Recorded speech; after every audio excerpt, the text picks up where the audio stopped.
आज गिल तो कभी गांगुली के साथ भी यही हुआ था, जब कैमरे पर पकड़ी गई थी ऑस्ट्रेलिया की सबसे बड़ी बेईमानी। गिल के साथ जो हुआ उसे समझने के लिए ऑस्ट्रेलिया का इतिहास समझना होगा। रोते हुए निकले थे कई खिलाड़ी।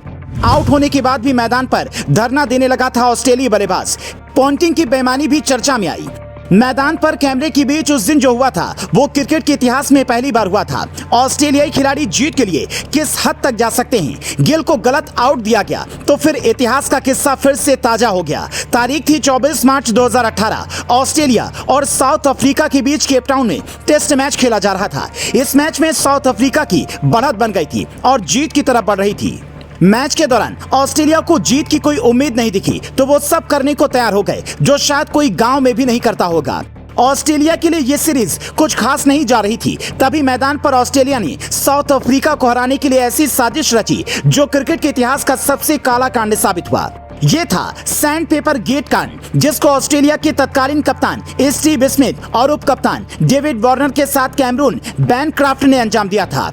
इस घटना के बाद ऑस्ट्रेलियाई टीम की पूरी दुनिया में थू-थू हुई थी। पूरा देश स्टीव स्मिथ, वार्नर और बैनक्राफ्ट के कारण शर्मसार था। क्रिकेट के मैदान पर इनकी बेईमानी सरेआम कैमरे पर आ चुकी थी। इस कारण केप टाउन टेस्ट के चौथे दिन जैसे ही मैच खत्म हुआ, स्टीव स्मिथ और वार्नर को कप्तान और उप कप्तानी पद से इस्तीफा देना पड़ा था।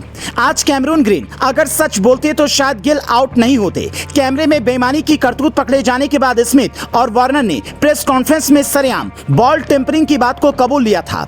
इसके बाद ऑस्ट्रेलिया क्रिकेट बोर्ड ने स्टीव स्मिथ और वार्नर को एक साल के लिए इंटरनेशनल क्रिकेट से बैन कर दिया था, जबकि बैनक्राफ्ट को 9 महीने की प्रतिबंध की सजा मिली। दुनिया ने देखा था कि कैसे ऑस्ट्रेलिया के खिलाड़ी बेईमानी करने के बाद रोते हैं। स्मिथ का रोता हुआ चेहरा तब फिर वायरल हुआ जब गिल को आउट दिया गया। यह डर ऑस्ट्रेलिया का आज भी जिंदा है। 444 रनों का लक्ष्य देने के बाद भी सांसें अटकी रही। उन्हें पता है भारत क्या कर सकता है। गली क्रिकेट में बेईमानी की बात फंसती है, पर इतने बड़े लेवल के मैच में अंपायर की ये भूल हजम नहीं होती है। गिल के आउट होने के बाद ओवल के मैदान पर बैठे दर्शक चीटर चीटर का नारा लगाते रहे और अपना गुस्सा दिखाते रहे। गिल के साथ जो हुआ वो पहली बार नहीं है। ऐसा साल 2008 में एक बार पहले भी हो चुका है।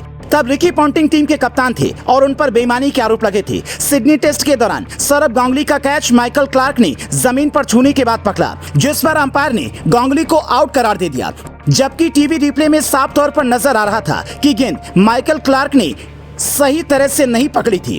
अंपायर के फैसले के बाद रिकी पॉन्टिंग मुस्कुरा रहे थे, जिसको क्रिकेट का काला दिन माना गया था। रिकी पॉन्टिंग जैसे महान खिलाड़ी भी अंपायर को गलत फैसले के लिए मजबूर करते रहे। अब तीसरा किस्सा सुनाते हैं, जिससे साफ हो जाएगा कि गिल के साथ बेईमानी प्लानिंग का हिस्सा है। ये बात साल 2008 की है। सिडनी में भारत और ऑस्ट्रेलिया के बीच टेस्ट मैच चल रहा था। तब अनिल कुंबले की गेंद पर राहुल द्रविड़ ने माइकल क्लार्क का कैच स्लिप में पकड़ लिया था, लेकिन फिर भी क्लार्क ने क्रिकेट का मैदान छोड़ने से मना कर दिया था।